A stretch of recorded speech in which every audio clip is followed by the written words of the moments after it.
안녕하세요. 좋은 삼성병원 병원장 박성우입니다. 폭염과 열대야도 9월이 되어서는 한결 순해진 것 같습니다. 다음 주면 우리의 명절 추석입니다. 그래서 오늘은 여러분과 함께 효에 대해서 말씀을 나누고자 합니다.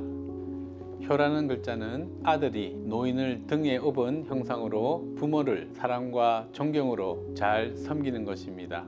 오늘날까지도 효는 우리나라를 이끌어온 유교 사상에 근거한 전유물로서 논어나 예기, 중령은 물론이고 성경과 불교의 각종 설법을 통해서도 찾을 수 있습니다.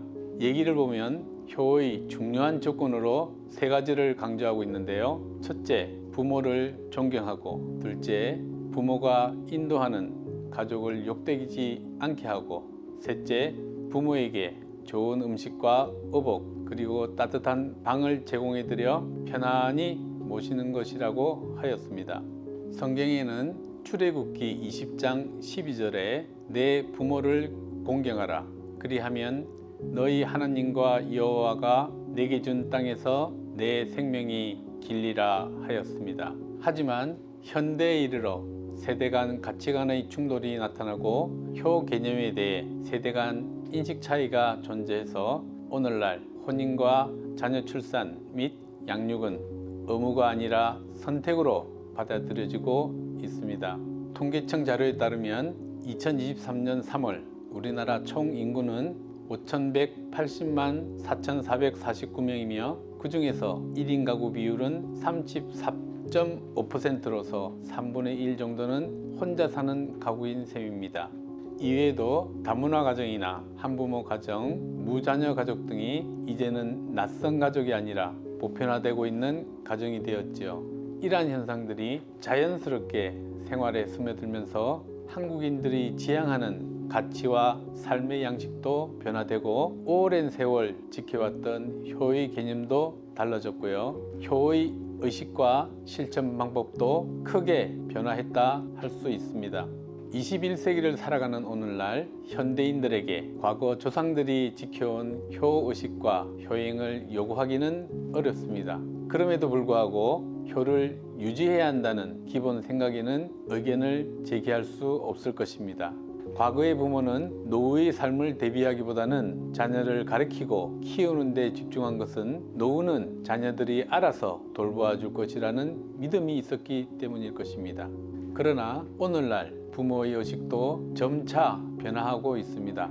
과거와는 다르게 자녀에게 노후를 의존하는 것을 원하지 않고 오히려 자신의 미래와 노후의 삶을 대비하고 독립적으로 삶을 살아가기를 희망합니다. 그러한 부모님이 나이 들어 돌아가셨을 때 장례를 잘 모시고 제사를 극진히 모시는 것을 상제례의 효라고 하는데요. 부모가 돌아가시면 자신을 낳고 키워주신 은혜에 보답하고 효를 실천한다는 의미에서 과거에는 3년 동안 상례를 지내는 것을 3년상을 입는다라고 하였습니다. 그렇다면 왜 3년 동안의 과정을 지냈을까요?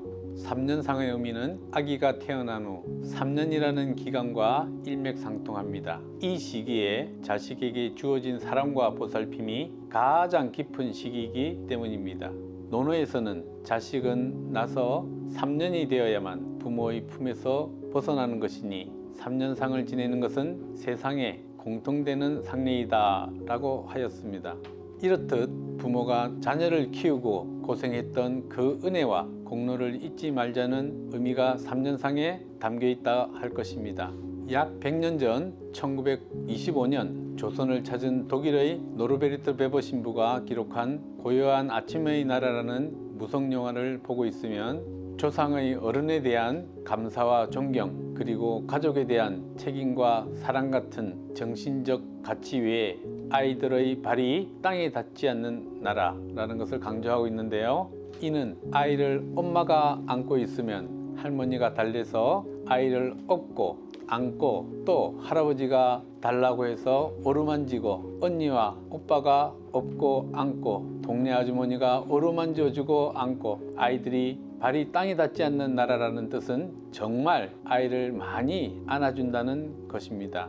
그런데 안아준다는 것에 대한 메커니즘이 엉뚱한 곳에서 밝혀졌는데요. 루마니아의 독재자이자 초대 대통령인 차우체스쿠는 어이없고 괴상한 정책들을 추진했는데, 그 중에 가정마다 아이를 최소 5명씩 낳도록 하는 강제 임신 제도 외에도 많은 잘못된 정책으로 경제 파탄 후에 고통받는 건 고아로 태어난 아이들이었습니다. 또한 이 시기에 전염병마저 돌아 많은 시민들과 아이들이 죽자 고아원이나 보육시설에 있는 아이들을 누구도 안아주지 마라 하는 명령을 내렸습니다.